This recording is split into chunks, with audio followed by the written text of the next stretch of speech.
All right, lick the stamp, send it. How many minutes we got? 35, 40? What's the time?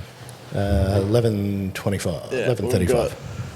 We've got like 55 minutes. 55 minutes. Something like that. Let's go. Not that one. Not that one. Well, hello and welcome to the show. Today I'm out of the office again because I don't really have a studio anymore because I'm moving.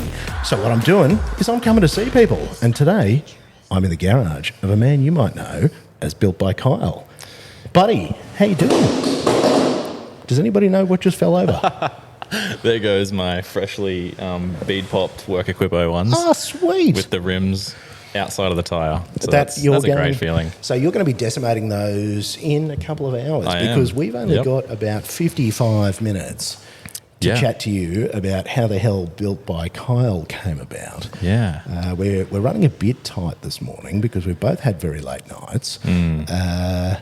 Setting up production gear is a pain in the arse, which it turns out that's something you know about. It is a little bit annoying.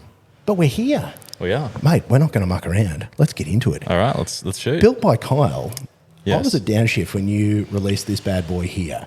So sitting behind us, for those of you that are watching and not just listening to us, talk to me about the car we're sitting in front of. Oh, how long you got? Mate, 54 minutes. 54 minutes.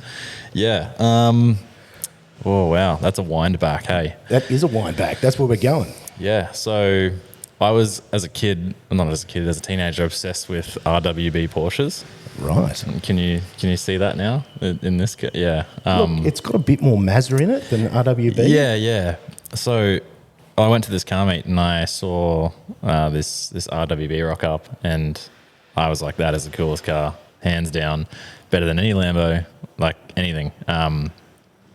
And took like a million photos of it, and it was like sort of around the same time where I was like, let's get into MX-5, let's see what it's like, because prior I had like WRXs and I was in the Subi world.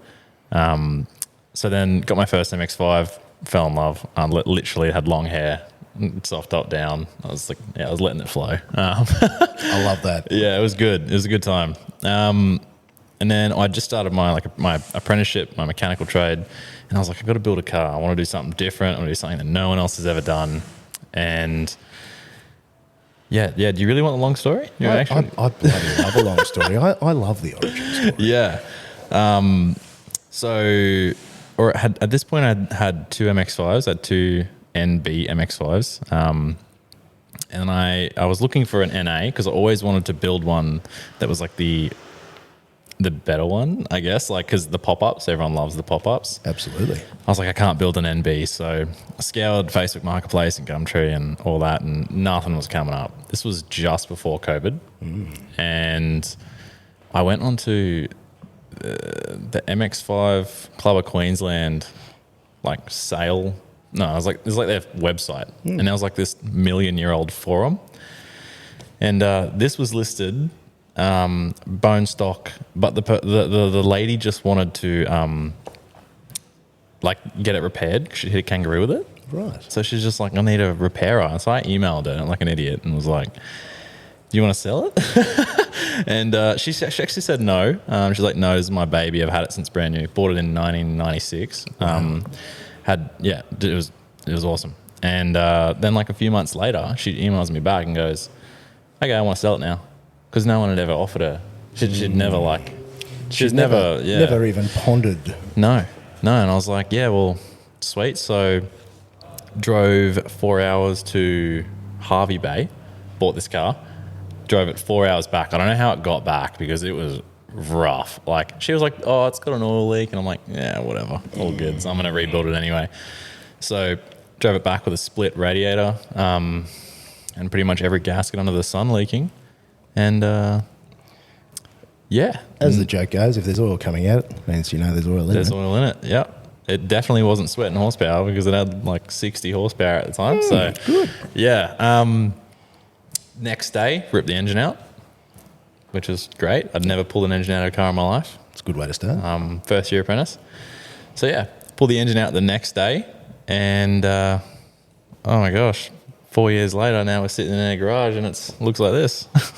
because it's pretty pumped. For people who aren't utilising the glory of picture with sound, can you describe this car behind us?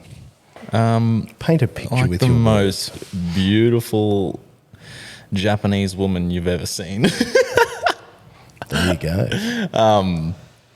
No, it's just essentially, so if you've ever seen an MX-5, they're very narrow cars and they're very small, short wheelbases. And so there's always like the Rocket Bunny kits, and they're, I think, plus 60 mil or something per side. And I was like, nah, there's been 1 million MX-5s done in the Rocket Bunny. There's 1 million that are that wide body. So I chased something a bit crazier. And then we ended up with a 200 mil plus wide body, which was at the time a one of two, because it was just me and the guy who invented the kit who had them. So that was really cool. But yeah, it's pretty much just 200 mil plus wide body. It's got a turbo motor, so it's like all been done. Doesn't make much, it only makes like 250 horsepower, but It's pretty good, man. There's not a lot of car. Car's been scale weighted at 970 kilos, so Yeah, so power to weight's not terrible. rips. And it's also got a very custom fastback roof, and that's where I go down the whole Porsche styling. Was the fastback. It's like it made the car for me. But essentially everything you can imagine that you can do to an MX-5 is done to this car. Control arms, knuckles, bushes, diff, box, motor, headlights, taillights, everything. Literally front to back. It's awesome. I love it. How did you come across the kit? Because you said the guy who made it. So where did that come from? Yeah, so I don't know. I think I was scrolling through my requests one day, and someone was like, "Hey, this guy made his own wide body kit from New Zealand, and like you should see if we'll make you one." Instantly hit him up, and I'm like, "You need to make me this kit. I need it like right now. I don't care what it costs. Just make me one and send it." And I think he was originally hesitant. I don't think he was looking to sell them yet. I think it was like a down the track thing. Maybe it wasn't, but And then he got this weirdo going. I was like, dude, I'm going to build the coolest MX-5 in the world. I need one. He was more than happy to make me one, and so he sent that over from New Zealand, and yeah, here we are. It's a bit different to how it was when it was red. Bits changed. A few secrets. Bit of sauce in there. Really? Yeah, this is currently like 4 body kits in one. Is it really? Yeah. So you've just grabbed a bit of everything. So you really Yeah. are doing a bit of knuckle sunning, just getting in. And have you cut everything away? It is cut. Is it? Yes.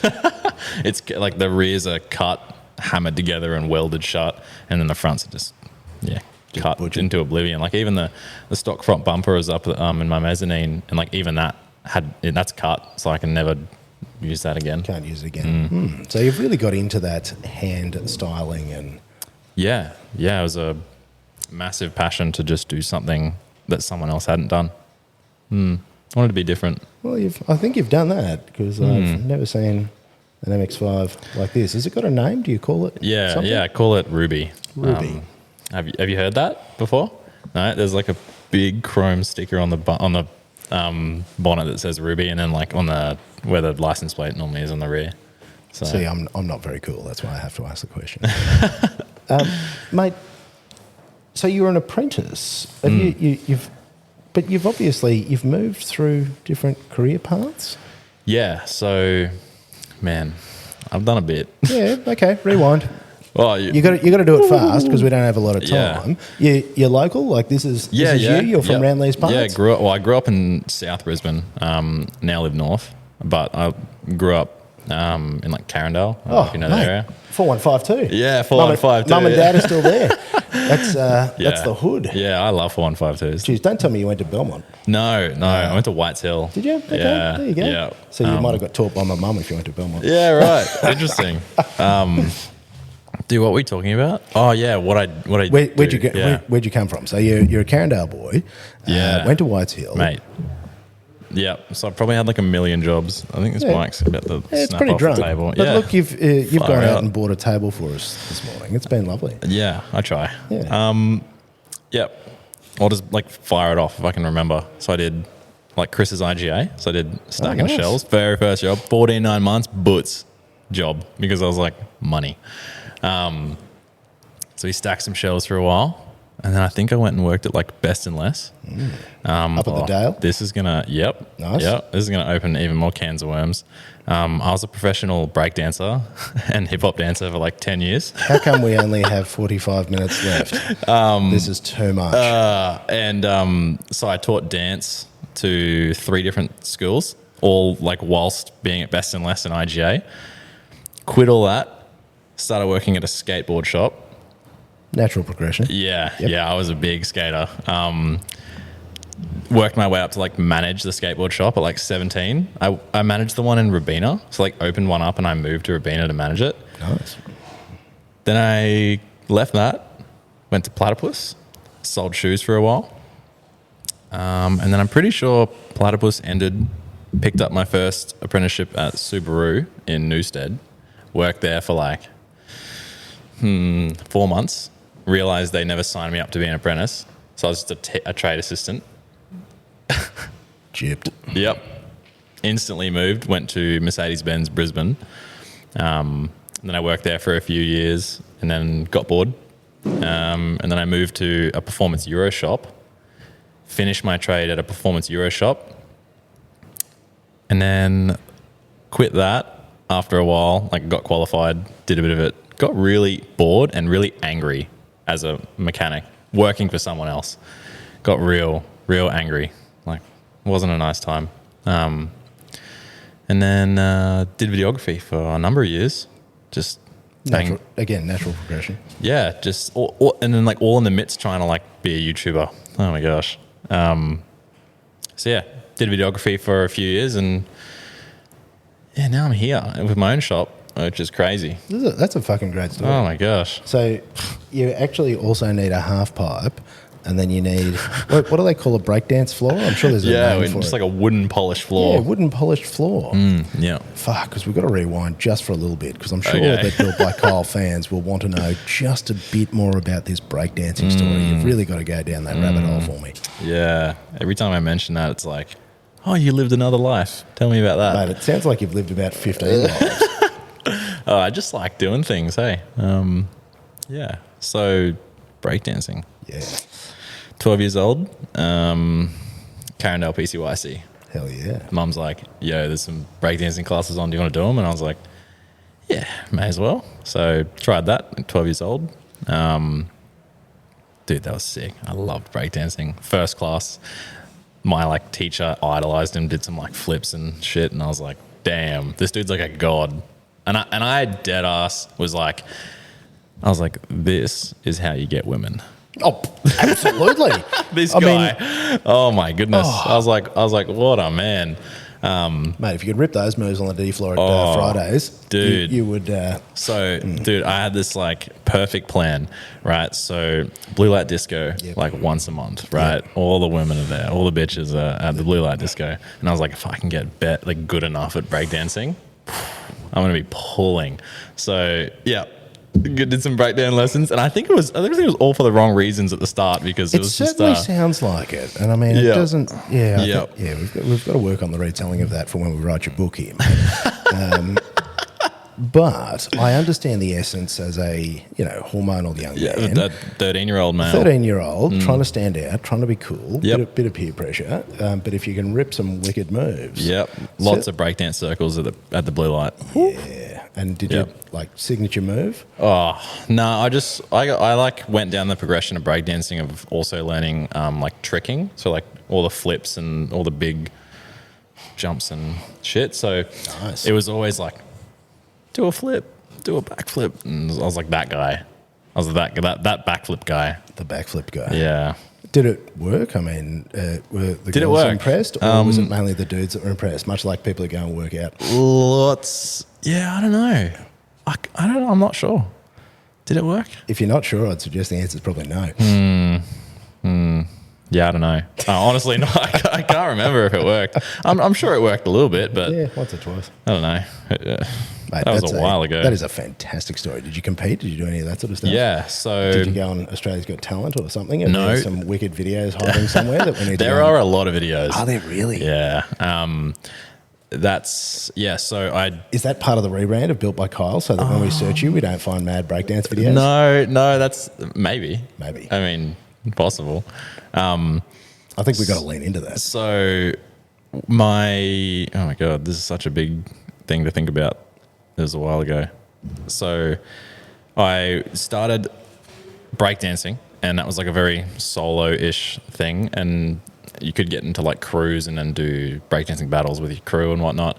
And then I learned that there are like hip hop crews that go and compete. So I instantly was like, yep, that's sick. Joined hip hop crews, went through a muster of crews and like different competitions and whatnot, and that progressed me as a dancer. And then in 2017, I joined this crew in like Tweed Heads, and one of my like idols started coaching us, and I was like, that's the only reason I went there.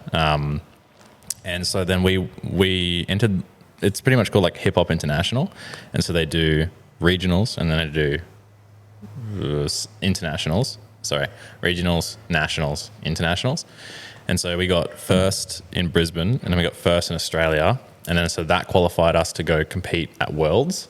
So then we went to Arizona, and oh, dude, it's wild. It's like this one big resort in Arizona where 3 teams from each country in the whole world come together in one place, and there's like a dance comp on for a week.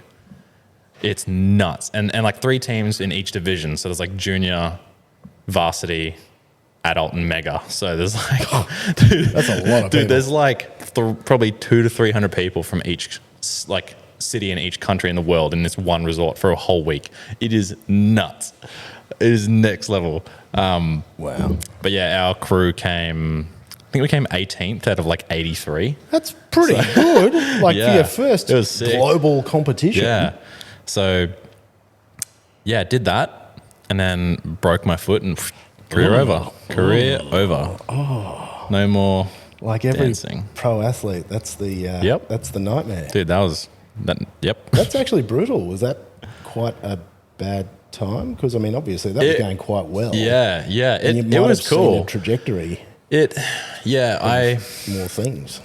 to be honest, like I went over there and I saw the level of dancers that the world has to offer, and then I came back to Australia and like, no offense to any dancers, but I was like, this ain't it. Yeah. we're not there. So then once I got injured, the teachers that we had on offer while I was there and like the classes available to me just weren't. I just had no interest in. Yeah, That chapter closed. pretty much. Yeah, and then cars. Wow. Mate, that's a great story.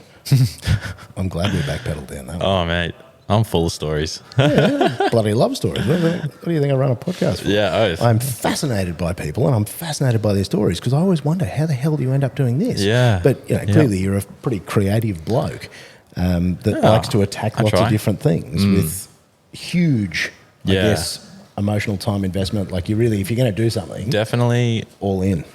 like not being bored. Amen. Hate being bored. Actually, love doing nothing. Can take time to relax, but after that time to relax, I'm like, Need a project. oh my gosh. Even if I have nothing on, I come here because I just need to do things. Well, tinkering is a wonderful pastime. And you've completed your apprenticeship. You've become highly irritated at the working world, which I must say I'm familiar with that issue, which is why I've worked for myself for so long.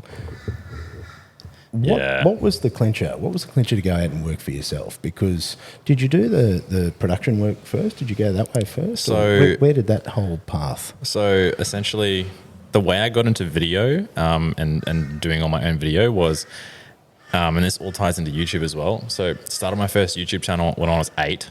And When you were 8? Yeah. And So just like my little dude. Yeah. Literally, we started it Yep. when he was 8 years old.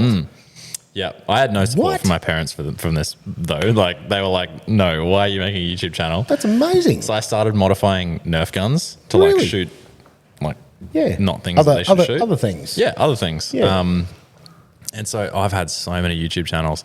Really? And I got so obsessed with like videoing myself, videoing my friends, and I got like, and I can see through the years I like would video my mates, and then we got into like the reverse videos where it looked like you have like superpowers and shit.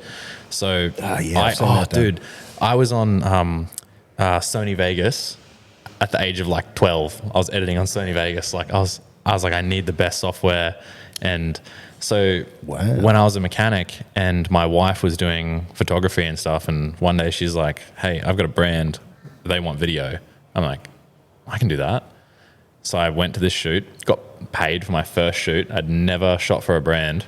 And yeah. Yeah, well, you killed it because you knew what to do because you've been doing it since you were 8. I look back at that video now and I'm like, that ain't it. But it's not. But your first one never is. Yeah, but that's how. Yeah, wow. I just loved filming. You're out of control. This is great. I'm so glad we finally made this work. Yeah, We've been talking about it for a while, but we're both running fairly serious schedules. Yeah. Fuck. Yeah. This is wild. It's like, so I was like breakdancing, but then I was also like running 17 YouTube channels and modifying Nerf guns. Yeah, it was Nerf gun modification. I think it was Minecraft, and then of course, like Call of Duty, and then I think back to the Minecraft, and then I tried like just vlogging as like just me, but like obviously no one cares about that. Like no one, you just like I was a nobody, and I'm just like, yeah, I'm just gonna vlog my life. No one like, and then so that just, and then so I was like, hey, let's do a YouTube video about cars, and then that found an audience. Is that sort of how it happened? And did that help to inspire what came next? Yeah, so, because YouTube has been my dream since I was 8. I was seeing all these guys on YouTube, and I was like, that's what I want to do. That's who I want to be. I want it to be my career. So, yeah, all my past channels obviously failed because I was young and had no idea what I was doing. But yeah, then once I started getting into cars, I was like, if I'm going to do something that's going to put me in the direction I want and be on YouTube, it's going to be building cars. So I was like, let's build a crazy Mazda. See, this has been a very surprising morning for me because when I came here and set up and you brought your camera out and I went, hang on, that's a big boy camera. Yeah. For people who might be interested, what are you rolling today? Because we're running yours here as well. It's just a Canon C70, like the EOS R cinematic camera. And as I said, for most people I know that do a bit of vlogging, blogging, mate, they've got a phone, they've got a drone, they've got a GoPro, and then you're here rocking the big boy with the tilter cage and a Rode mic on top. Yeah, and I'm the like, tilter cage. I'm there going, huh? Who's this dude? I'm like, what? Yeah, And, I love that and he's reaction. like, oh yeah, I did a bit of, and I'm like, what? He's like, you didn't do a bit. You built cars. I mean, because they're I know what they're worth. They're a fairly serious investment. You don't buy that just for funsies. No. And I'm there going, this is very odd. Lucky but it paid itself off. Lots of things are making sense here. How many subs on your YouTube channel at this point in time? We're so close to 10K. It's Look out. It's nothing. You're on your way. I wish it was more. Mate, we all do. When did you start that YouTube channel? I think I started it in 2021. But it was just so inconsistent. It was like a video a month, and then I'd upload like every day for 2 weeks, and then I wouldn't post for 6 months, and so that was the first probably 2.5 years of my YouTube channel. Was just the worst consistency ever. And then in the last few months, I've been like, I got to knuckle down because I want it to be my career. So just got to go hard. And what's your upload pattern now? Because I'm discovering that this is quite important. Wednesday and Sunday. But it's YouTube's so weird. It is the weirdest platform. It's the hardest platform. It hates you. It doesn't want you to be there. It's really annoying. Like I'm sure you've figured out. Like it's brutal. It is brutal. You pretty much you can't post a video on YouTube and even have a slight twitch of a thought like this could go viral overnight. It's not a thing. Like it is, but it's not. It's not. Like no. TikTok, there is still potential. Any video ever can get 1 million views overnight. YouTube, no way. No way. Yeah, YouTube has been a beast because I've been on this journey so that I could understand it. And hilariously, I think I mentioned to you before we started, I started it for my son, who I think it was he was 6 or 7 when he sort of started saying, I want to be a YouTuber. Yeah. Because he watches Mr. Beast. And, LCLC is one of his other favourite ones. It's Roblox. And I sort of said, look, because my wife, his mum's like, nah. You're too young. You shouldn't be doing this. People get on. This will play out badly in the future. Yeah. And look, I didn't disagree with 100%. her. That stuff can come back to haunt you. Yep. Did any of yours cause you any grief? No. School? Not really. No, I don't think so. The 3 people that watched it? Yeah, exactly. Did it come back to bite you? Oh, that's good. I don't think I really publicised it. I wasn't confident enough to publicise. Yeah, so you were just posting and uploading and just doing it for your own pretty much entertainment.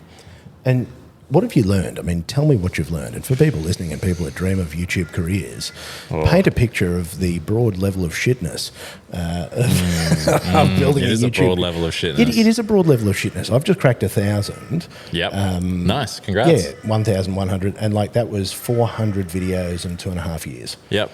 That's brutal reality. 400 videos uploaded to YouTube and 1,000 subs. People don't understand the work that YouTube is and how much YouTube takes. You can make quick random videos on your phone and just smack them on Instagram or TikTok, and you could gain a following from it, but it's just so different on YouTube. The amount of hours you think about 400 videos. Are they shorts or are they videos? Both. Okay. So, yeah. Yeah, so on my channel, I'd say I have 300 videos, and they're properly edited 10-minute plus videos, and it's that's a lot of time. Oh, it's we're not even at 10K. Realistically, it's wild. It's wild. Yeah. Have you found anything that made it easier? If you were starting again today, what would you do differently? I would just set an upload schedule, and I would never break it. That's pretty much the only thing. And spend a lot of time on thumbnails and your title. Interesting. Yeah. So thumbnails and title. Talk to me about that. Teach me, a wise one. I'm not exactly the best to teach you about this, but I'll give you what more I than know. me, mate. You're 10,000 ahead of me. Yeah, thumbnails and titles are a really hard one. It's essentially your video could be garbage, and if you have a good thumbnail and title, it'll do well. What makes a good thumbnail and title? I've noticed a lot of somebody was showing me YBS, so old mate who lives in WA, and his are always a wide, and him doing big spread arms, face, no shirt, very bright, high contrast. So are there things that you notice that work as a pattern? Essentially, when you make your thumbnails, you always scale it down to 18%, and then you look at it at 18%. Because that's the size of the thumbnail if it's being recommended to someone. Right. So you look at it that small and you go, can I see everything? Can I read the text? And is it translatable? Is someone going to see that and instantly know what the video is about? So for a long time, I had no idea. So my thumbnails were crummy and they were dark. They need to pop. They really need to pop. See, that's interesting. A lot of mine are actually quite dark. I use a lot of blacks, yellows. Yeah. Oh, well, black and yellow in text, perfect. But yeah, for your thumbnail, interesting.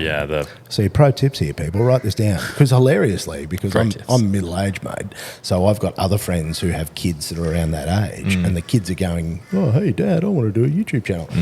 And I'm like, hell yeah. And I'll sub with the 7 other subs that they've got. But it's really quite fascinating. Yeah.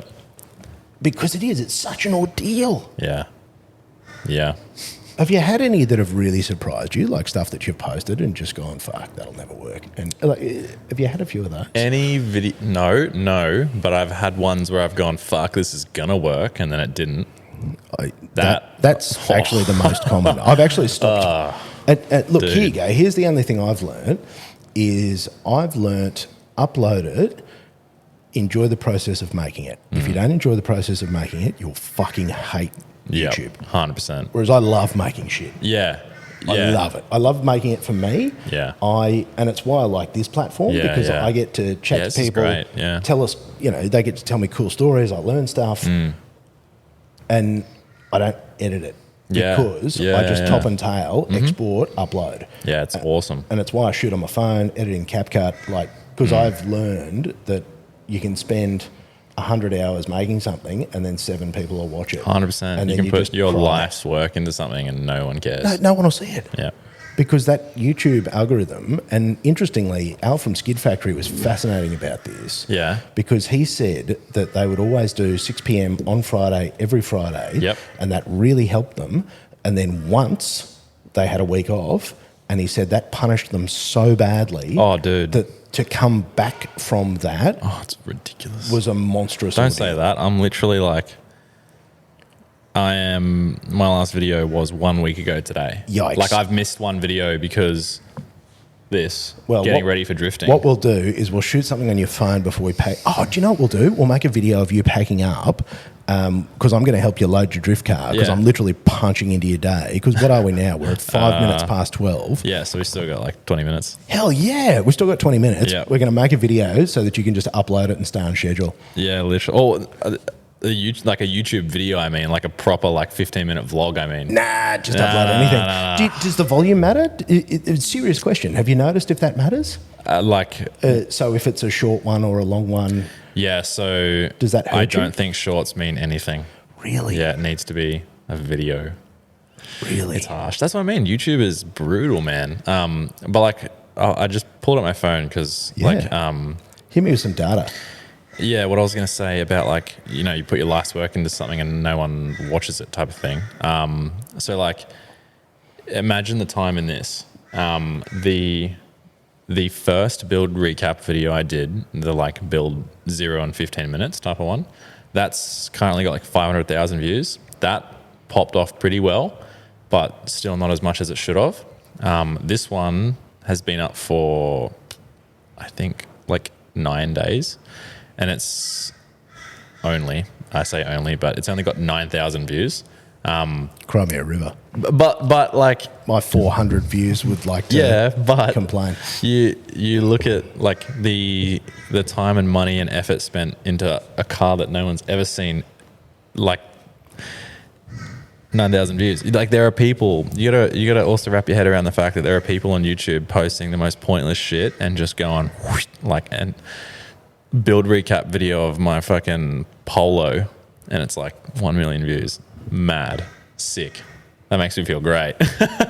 Yeah, I am crying a river right now, but I can feel it. I can feel the pain. It's just it's so much work. Well, I must say, I never respected the amount of work. I truly didn't understand because everything I've ever made was for clients. Yeah. And lots of my client work went real hard because they would be a global brand or something. So their stuff goes out to an audience and stuff goes mental. And you go, oh, that's cool. And you're like, oh, well, I'll just do it for myself. Get them fucking 100 million views. Yep. And you go, and then you post your own stuff and you're like, oh, hi, Mum. You're like, yeah, 2 views, mad. Sweet. Cheers. Good time. Yeah, it's... So how do you... talk to me about this, because this is something I also think people don't understand. I self-fund everything I do. I don't have sponsors, I don't have supporters, I don't have anything. I pay. So people who I get product from, I bloody pay. So that I'm not beholden to anyone. How do you pay for all this? How do you make it work? Because, mate, this shit doesn't fall from the sky. How do I pay for... How do you pay? Everything you're looking at right now? Making it work. I'm sitting here in your shop. Yeah. How do you make this run as a business to be able to fund the YouTube dream? Yeah, just crippling debt, mate. No, I'm joking. Look, crippling debt's one of the ways to run a business. No, I hate debt. Hate it. I like Snap-on debt, kind of, but hate any other debt. Really? What is it that's Snap-on, mate? They got some secret sauce. Oh, mate, you jump on the truck and it's, Yeah, they must be I think they pump some sort of drug in the air or something inside the truck to make guys just go mental. Oh, don't get me talking about Snap-on. It's just the buy it once mentality. It's I don't want to have to buy this again. It's fair enough. Yeah. How do I pay for all this? Yeah. Because, I mean, is this like built by Kyle? Is this a business that's pumping out MX5s? Like, how does this work? How are you commercializing this? Yeah. So this business started purely as an MX5 performance shop, and that actually, it did much better than I thought it would. Without advertising as well, it was awesome because there are quite a lot of fed up people in the area, like Brisbane, that wanted a specialized mechanic. And the big thing that I've found with like my business is I'm the service advisor, I'm the quoter, the mechanic, the accountant.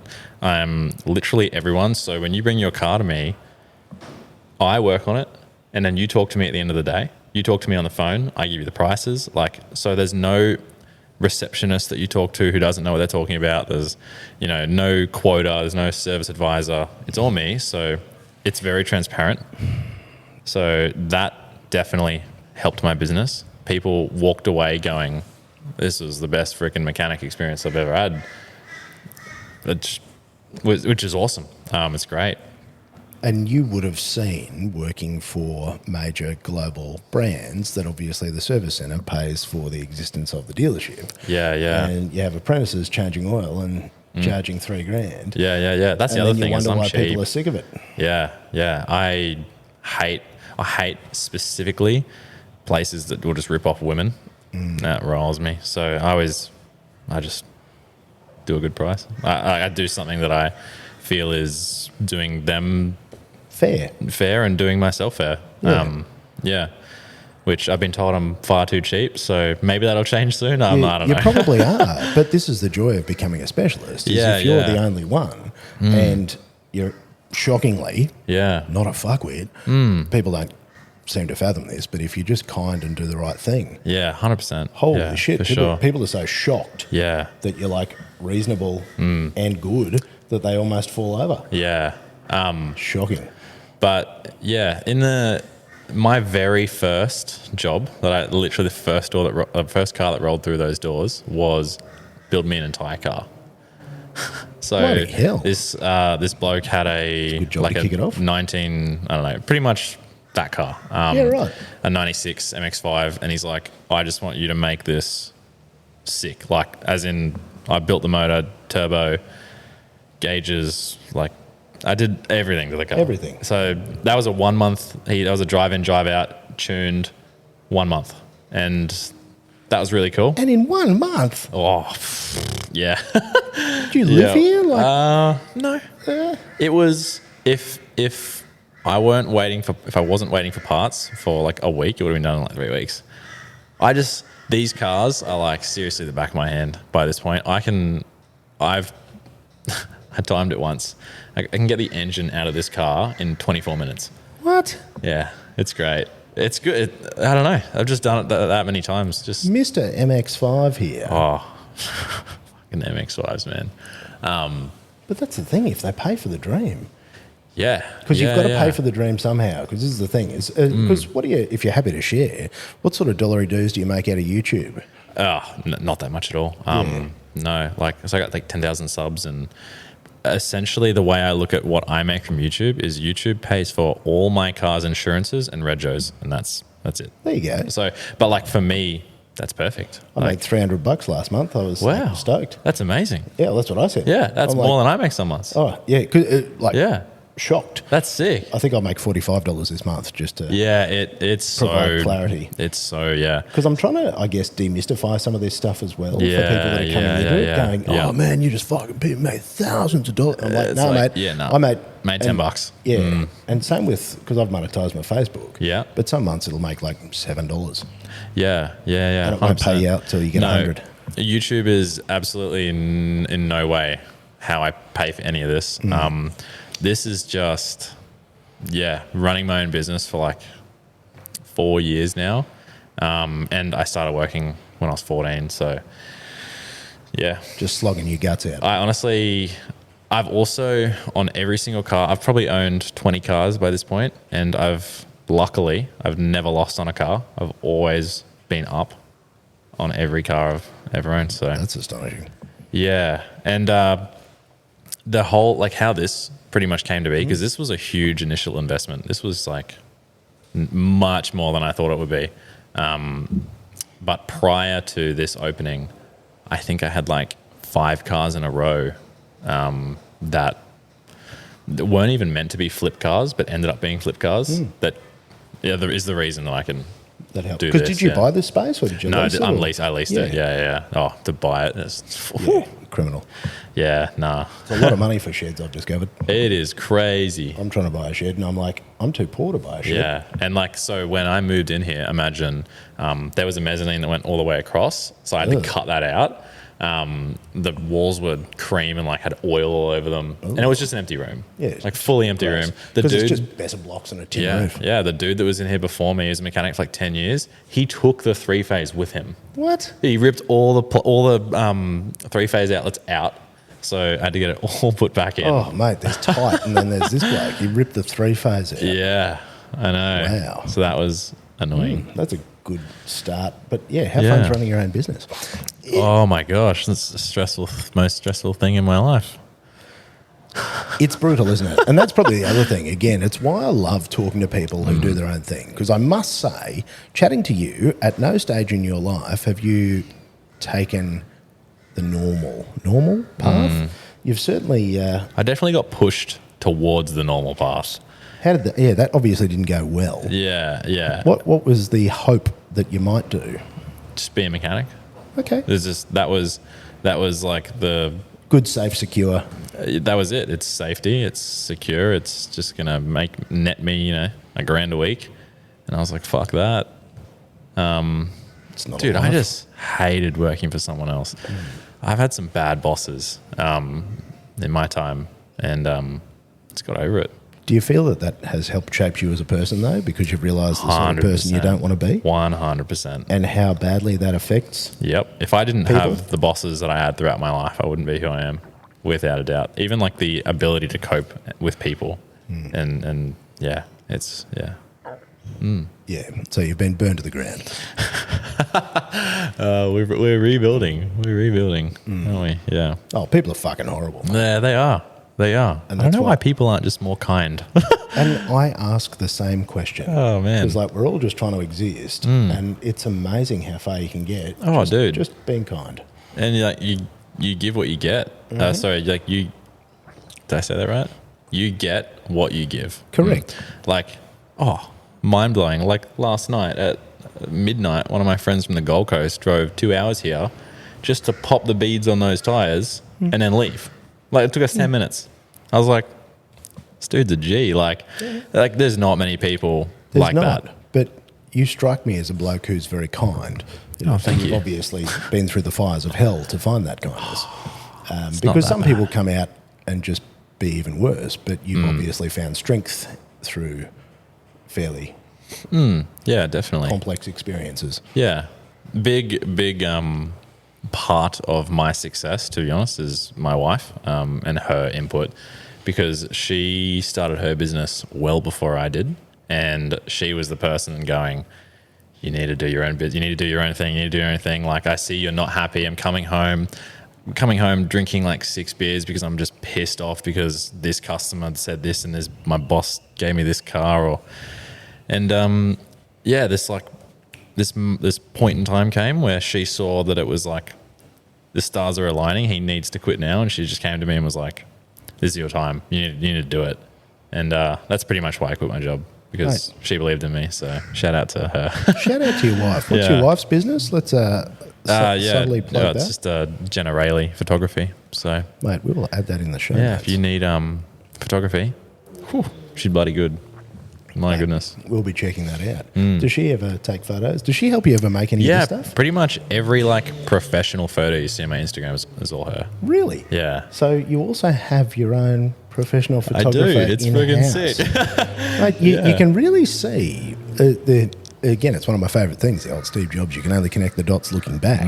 But you look at these experiences that you've had towards the man that you want to be. Yeah. Because you had this picture in your mind at 8 years old of this YouTuber, but you didn't know what you'd do as a YouTuber. That wasn't clear to Yeah, you. I You had just no knew idea. you wanted to be a person, like Yep. a personality on YouTube. Yep. And then you've gone and tried this absolute variety of experiences. Too many things. And this is what's amazing. My brother actually sent me this book called Range that I'm reading at the moment. And everything I was certainly taught was always that you had to specialise. You know, focus on something, fucking do it. Yep. I'm not like that. Yep. I'm wired very much the Pick one same thing as, and do it for the rest of your life. Yeah, correct. Whereas I'm like, that's my fucking worst nightmare. Yeah. Fuck, if it's what you want to do, Great. fucking do it. Go for your life. If so many people, what I've learned, so many people do just want to work for someone. They want that security. They want that income. Fucking fair enough. Absolutely. Great. Good- I'm so good for happy you. for you. Yeah. So happy for you. But yeah, if it's not what you want to do. If it's not what you want to do, Dude, life's It feels way like prison. too short to do what you don't want to do. Fuck. and that's it. Yeah. Because it can be shit and difficult doing something you hate, or it can be difficult doing something fucking wild. Exactly. Yeah. And I know which one I'll pick every day of the week. Yeah. How many minutes have we got left, mate? What's the time? We got to be right on the edge here. Yeah, we got 4 minutes. Ooh. In our last, Deal or no deal? in our last 4 minutes, Yep. let's imagine the future. Okay. Tell me, when you close your eyes and you imagine superstardom like your Fred Durst in 2001, My legs are crossed and I'm levitating for you guys not, viewing absolutely. on the video. What do you imagine? What's the future of Built by Kyle? What do you see yourself doing? Are you going to be a NACO son? Are you going to be traveling around the world? Like, what are you going to do? Okay. The dream is YouTube. Seriously, all I want to do every day is I want to wake up and I want to build cool cars for myself. I don't want to build cool cars for other people. Like, that's what I'm doing right now, and I enjoy it, and it's a passion of mine. But ultimately, I just want to build my own cars, and I want to drift them. I want to drive them. Like, I don't do enough driving at the moment because there's not enough going on in Brisbane currently. But yeah, the future is just building cool cars that are unique. And in the 2 minutes and 45 seconds that we've got left, we have also failed to tap on how the fuck do you get into drifting? Oh, yeah. Fuck, dude. Drifting's literally my favorite thing in the world. Hands down. It is when I'm the most happiest. It is when I'm the most free. It's the best, dude. Like, It is the best, isn't it? like- It's the greatest motorsport. There is no. I've tried a lot of motorsports, Dude. There is nothing like drift. It's so good. I got into drifting. I got into like just a track day at Lakeside, and then someone's like, "Come to a skid pan." Did that, and I was like, "Oh my gosh!" Like it is this is so sick. I was like, "Sideways is where it's at," and it's so funny because then you meet so many people who are like, "No, that's dumb. You just got to go fast in a straight line," and I'm like, "Nah, you really got to go sideways." It's so much more expensive, but it's so cool. Yeah. You're just in the corner and you just literally nothing else in the whole world exists. It's so good. Well, you're just dancing. Oh, it's amazing. It's amazing.